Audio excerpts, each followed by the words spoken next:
मेहरबानी की बकवास मोबाइल थोड़ा साइलेंट कर लीजिएगा।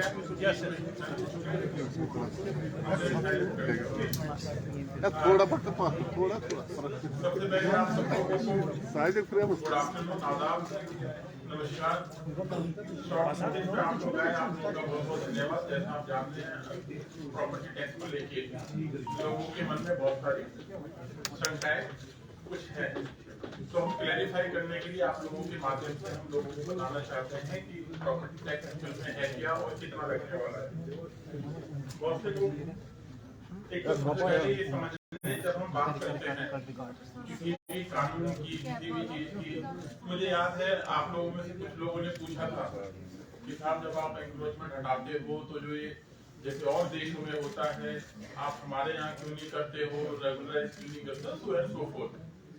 तो जब हम बात करते हैं भाई पूरे देश की, तो उसी हिसाब से प्रॉपर्टी टैक्स एक ऐसा टैक्स है जो पूरे देश में लगा हुआ है और JNK अपने आप में सबसे लास्ट स्टेट या यूटी है जिसमें ये एनफोर्स किया गया है।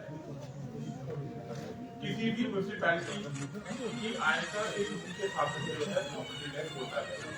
अगर आप देखेंगे कि जनरली जो म्यूनिसिपैलिटी के जो काम होते हैं वो लोगों से जो रोजमर्रा के जो एकदम टच वाले जो कार्य होते हैं वो सबसे ज्यादा म्यूनिसिपैलिटी ही करती है। आपकी साफ सफाई होगी, आप घर से बाहर निकलोगे साफ सफाई होगी, तो मतलब जन्म से लेकर मृत्यु तक जितने भी एसेंशियल काम है वो म्यूनिसिपैलिटी के दायरे में आते हैं और म्यूनिसिपैलिटी अच्छे से सर्विस प्रोवाइड कर सके तो उसकी आय का एक साधन होता है प्रॉपर्टी टैक्स। और ये एक तरह का प्रोग्रेसिव टैक्स होता है जिसमें आप जो गरीब होता है, मतलब आप ऐसा नहीं लगता सब पे एक समान लगाते हो, जो गरीब होता है उसको कम लगता है, धीरे धीरे उसके हिसाब से बढ़ता है। सबसे पहले जनाब ये कोई नई चीज नहीं है, पूरे देश में लगती है और JNK यूटी में सबसे लास्ट में लगाया जाता है। सेकेंड, सर ये हर महीने नहीं देना है, ये साल में एक बार देना होता है। तीसरी चीज, जो भी इससे पैसा आएगा, मान लीजिए SMC का एरिया है तो जो म्युनिसिपल कॉर्पोरेशन श्रीनगर है ये उनके अकाउंट में जाता है, ये कंसोलिडेटेड फंड में नहीं जाता है। उसी तरीके से आप सोचिए मेरे दूर दराज के कुलगांव की अगर मेरी म्युनिसिपल काउंसिल है तो जो वो पैसा जाता है वो उसके अकाउंट में जाएगा। कुलगांव भी सेक्रेटरी साहब जी देखा, मैंने देखा है वहाँ पे लोग छोटी छोटी चीजों के लिए बोलते थे कि साहब ये रोड जो हमें बनाना है या नाली हमें बनानी है तो उसके लिए पैसे की उन्हें कमी होती है। वहाँ पे ये जो पैसा जो आएगा वो उसी काउंसिल के अकाउंट में रहेगा और वो वहीं उसी जगह ही इस्तेमाल होने वाला पैसा है। तो एक तरीके से आपकी डायरेक्ट अकाउंटेबिलिटी। आप ये भी मानोगे कि जैसे ही आपसे यूजर चार्जेस लिए गए डोर टू डोर कलेक्शन के, आप सब लोग इस बात को मानेंगे, ये ओपिनियन नहीं है, ये फैक्ट है। जब तक आपसे यूजर चार्जेस नहीं लिए गए थे उससे पहले जो सर्विस थी और जब आपसे यूजर चार्जेस लिए गए उसके बाद जो सर्विस हुई है, आप खुद उस बात को मानेंगे कि यूजर चार्ज देने के बाद एक तो जो हमारा नागरिक है उसमें जागृति आती है, वो एनलाइटेंड होता है कि नहीं है मुझे इसको जो है मैं आपको यूजर चार्जेस दे रहा हूँ था, मुझे तो आपको मेरे पास गाड़ी नहीं आई एक दिन तो आप कहते हो मेरे पास गाड़ी क्यों नहीं आ रही है, तो इससे एक जागृति आती है। और जहाँ तक रहा JNK के कंटेस्ट में 1000 स्क्वायर फीट तक की जो प्रॉपर्टी है, अच्छा नंबर 1 ये तो आपको पता ही है केवल अर्बन एरिया में ही, रूरल एरिया में बिल्कुल। दूसरा अर्बन एरिया में अगर कोई एग्रीकल्चर लैंड है वो इससे बाहर है। तीसरा जो 1000 स्क्वायर फीट तक का जिसके पास अपना मकान है वो इससे बाहर है। लगभग 1/3 से ज्यादा जो हमारे हैं वो इससे ऑलरेडी बाहर हो जाते हैं। फोर्थ पार्ट इसका जो आप देखोगे, अगर मान लो आपको किसी प्रॉपर्टी के लिए 100 रुपए देना होता है श्रीनगर म्युनिसिपल काउंसिल में, कॉर्पोरेशन में, तो आपको जो काउंसिल में है वो 75 रुपये होगा उसकी कॉरेस्पॉन्डिंग, अगर कमेटी होगा तो 50 रुपये होगा। तो जितना एक आदमी दूर दराज एरिया में रहता है जो बेचारा अभी गरीब है, अपना मकान बनाया है, तो वो उसमें ऑलरेडी एग्जम्प्टेड है, 1000 स्क्वायर फीट तक ऑलरेडी एग्जम्प्टेड है। उसके बाद इसको प्रोग्रेसिवली इसमें बढ़ाया गया, इसके फैक्टर्स है, कैलकुलेशंस है। मेरी आप लोगों से रिक्वेस्ट रहेगी अगर आप इसको एक बार देखोगे तो तो आपके दिमाग से अपने आप ये मिथ्या दूर हो जाएगी। किसी को लगता होगा पता नहीं 6,000 ले लेगा, 10,000 ले लेगा, 15,000 ले लेंगे और हर महीने ले लेंगे, ऐसा नहीं है। साल में है, जेब में सबसे लास्ट में लगाया जा रहा है। पैसा लोगों के तुरंत उनके इस्तेमाल के लिए उसी की कमेटी के हाथ में रहेगा। जो काउंसलर रहेगा जिस एरिया से एक बार कमेटी में पैसा आएगा तो उतना ही उससे अच्छा काम कर सकता है। और जो हमारे रेट है पूरे देश में सबसे कम है। उसका स्लैब आप लोगों के माध्यम से न्यूज़पेपर्स में भी दिखाया गया था कि कितना है। अगर मैं इसमें सिर्फ श्रीनगर कॉर्पोरेशन, क्योंकि कुछ एरिया आप जानते हैं श्रीनगर में भी कुछ पॉश एरिया है, किसी के सर्कल रेट बहुत हाई होते हैं, किसी के सर्कल रेट बहुत कम होते हैं। तो एक रेजिडेंशियल एरिया जो है मान लो 1500 स्क्वायर फीट तक है, तो वो 100 रुपए से लेके 1150 रुपए तक जाता, मतलब मैक्सिमम अगर किसी का सर्कल रेट है। इसका जितना आपका बनता है उसके लिए कैलकुलेटर डिजाइन किया जा रहा है, जो वेबसाइट पे दिखा दिया जाएगा, जिससे आप लोग भी खुद एक बार से देख सकते हैं। तो उसको कर दिया। बाकी इसके बारे में ये फिर आपसे क्वेश्चन आ सकते हैं। एक मिनट बोलने दो ना इसको। Good afternoon everyone. जैसे कि सर ने बड़ी इसको सरल तरीके से समझाया है कि किस तरीके से जो प्रॉपर्टी टैक्स जो अभी 21 तारीख को नोटिफाई हुआ है JNK में, इसको लागू किया गया। 2-3 points sir, I may be there will be bit of repetition also. सबसे पहले कि जब हम कहते हैं कि प्रॉपर्टी टैक्स ये प्रोग्रेसिव टैक्स होता है। प्रोग्रेसिव टैक्स इसलिए है क्योंकि ये गरीब पे कम और जिस तरीके की इनकम होती है, जिस तरीके की एसेट्स इंसान के पास होती है, उसी प्रोपोर्शन में बढ़ते हैं। हमारे जनरली जब हम बेसिक टैक्सेस की बात करते हैं, डायरेक्ट टैक्सेस होते हैं, इनडायरेक्ट टैक्सेस होते हैं। इनडायरेक्ट टैक्स होता है जैसे हम GST देते हैं या सेल्स टैक्स देते हैं। फॉर एग्जाम्पल अगर ये पेन है, ये पेन अगर 20 रुपए का है, इसमें अगर 2 रुपए का टैक्स है, ये 2 रुपए गरीब को भी देने पड़ते हैं, ये 2 रुपए अमीर को भी देने पड़ते हैं, ये 2 रुपए किसी मिडिल इनकम वाले बंदे को भी देने पड़ते हैं। तो इनडायरेक्ट टैक्स जनरली रिग्रेसिव, इसको प्रोग्रेसिव नहीं माना जाता है। लेकिन जो डायरेक्ट टैक्स होता है वो प्रोग्रेसिव होता है। डायरेक्ट टैक्स में एक जो सिंपल एग्जांपल हम जानते हैं, दैट इज इनकम टैक्स, कि जितनी इनकम बढ़ती है उसी प्रोपोर्शन में टैक्स देना पड़ता है। इनकम स्लैब कम है, इंसान की गरीब आदमी है, उसको वो टैक्स नहीं देना पड़ता है।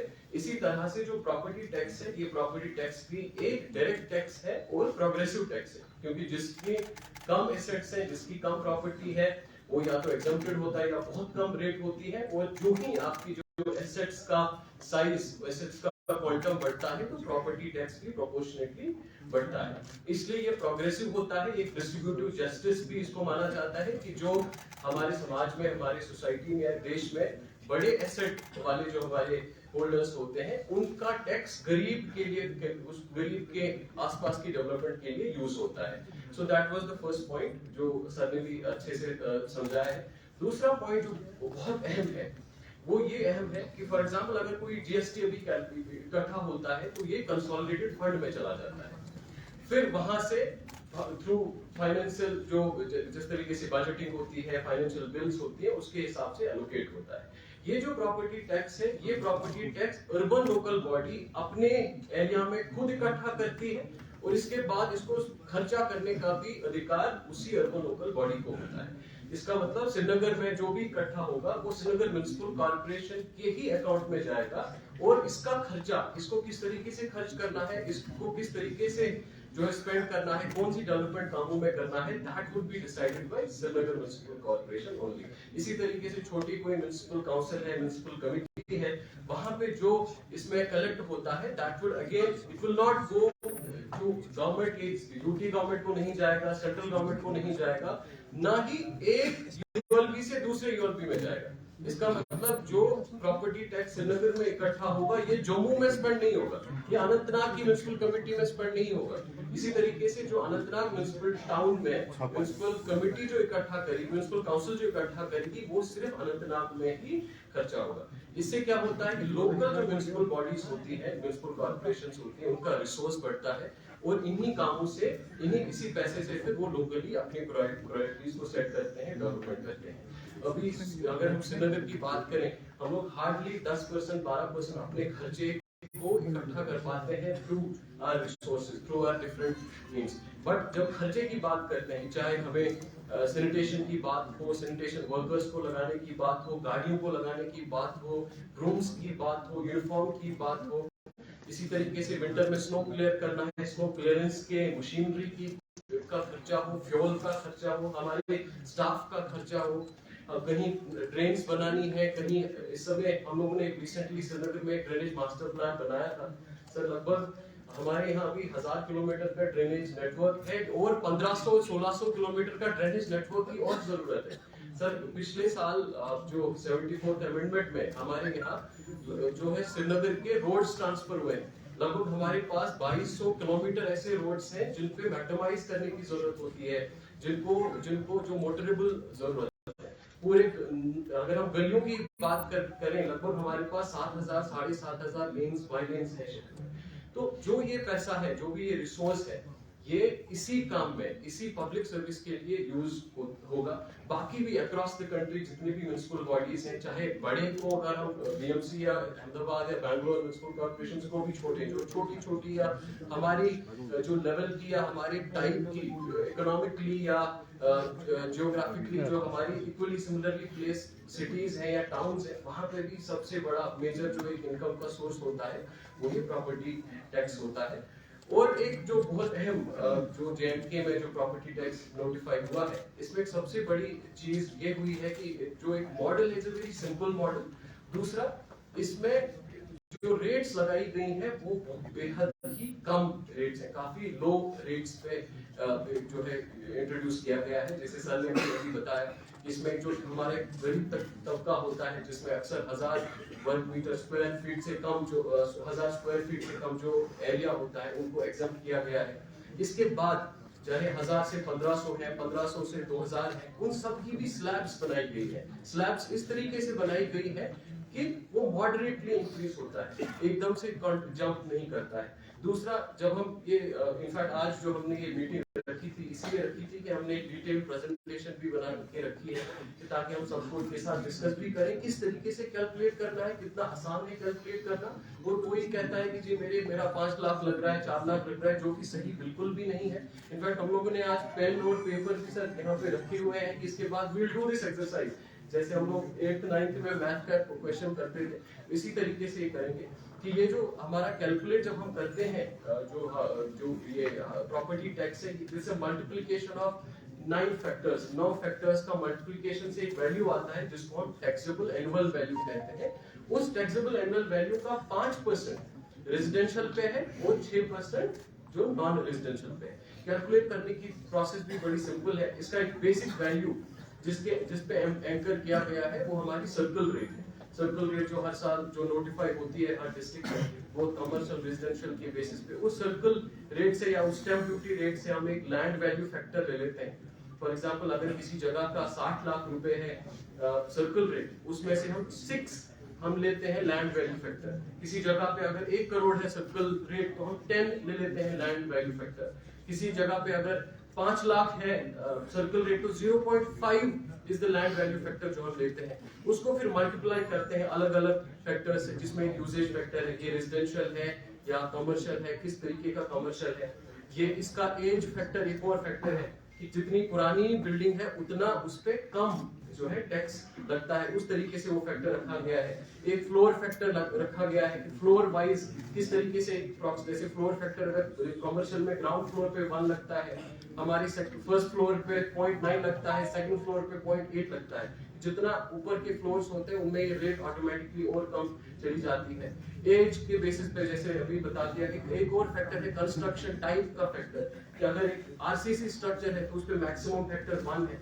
अगर नॉर्मल हमारा रोड बेयरिंग दूसरे स्ट्रक्चर्स होते हैं उन पे कम है, कच्चा है तो और भी कम उसमें लगता है। तो बड़े सिंपल आसान तरीके से, आसान मॉडल के साथ ये बनाया गया है। बेसिक ऑब्जेक्टिव आज इस प्रोग्राम में हम लोग एक डिस्कशन में डिटेल में ये चीज समझाएंगे भी। और one thing that we want to do is, हम हमारे सभी साथियों को आज एक पेन और पेपर भी देना चाह रहे हैं ताकि वो खुद कैलकुलेट करें, क्योंकि काफी सारे लोग अफवाहें फैलाते हैं कि बड़ा एकदम से दिस इज समथिंग डिस्प्रोपोर्शनेट। वो चीज तभी खंडित हो जाती है जब आप खुद कैलकुलेट करते हैं। हम लोग कल जैसे दो तीन एग्जाम्पल मैं देना चाहूंगा। यहाँ लाल चौक हमारा सबसे प्राइम एरिया है। अगर लाल चौक में आपकी लगभग 300 स्क्वायर फीट की दुकान है, जो अच्छी खासी दुकान है, उसका साल का ये लगभग 2200-2300 रुपए बनता है, something around that। इसी तरीके से अगर आपका राजबाग में है, 1 कनाल की ये है, तो उस पे भी आप देख सकते हैं 2000-2500 इसी के अराउंड के बनता है। ये सभी कैलकुलेशंस भी हमने जो है अपने रखी भी है। इस समय हम लोगों ने ट्विटर हैंडल वगैरह पे भी एक बेसिक कैलकुलेटर भी शेयर किया है, जिसमें आप अपनी ये डेटा डाल के खुद देख सकते हैं, कैलकुलेट कर सकते हैं कि हमारा जो प्रॉपर्टी टैक्स कितना बनता है। बहुत ही कम जो है अमाउंट ये बनता है। इसमें सभी प्रोविजंस रखी गई हैं जिससे ये ज्यादा प्रोग्रेसिव बने। इसमें ये भी है कि अगर टाइमली पे किया जाता है तो उसमें 10% का एग्जेम्पशन भी होता है। सो कुल मिला के I think in conclusion, before we proceed for the further program, we want to drive this point कि किसी भी तरीके से अफवाहों का, किसी भी तरीके से जो unsubstantiated claims पे उनपे जो है बिलीव करने की जरूरत नहीं है। आप खुद ये SO भी पढ़ सकते हैं, इसके साथ जो annexures हैं वो भी आप देख सकते हैं। खुद जहां अपने घर का भी, अपने प्रॉपर्टीज का भी, जहां पे भी आप रहते हैं, आप खुद अपना कैलकुलेट करके देख सकते हैं। आप खुद ही समझ पाएंगे कि ये किसी भी तरीके से it is not disproportionate, it is only something जो बिल्कुल एक प्रोग्रेसिव और डिस्ट्रीब्यूटिव जस्टिस को ध्यान में रखते हुए बनाया गया है। और इससे जो भी रिसोर्स, जो भी इसमें व्हाटएवर कलेक्शन हैपेंस, जो भी इसमें से फंड्स इकट्ठा होंगे, those will be used by the local body for the development, for the improvement of services for its citizens. Thank you. Sir, can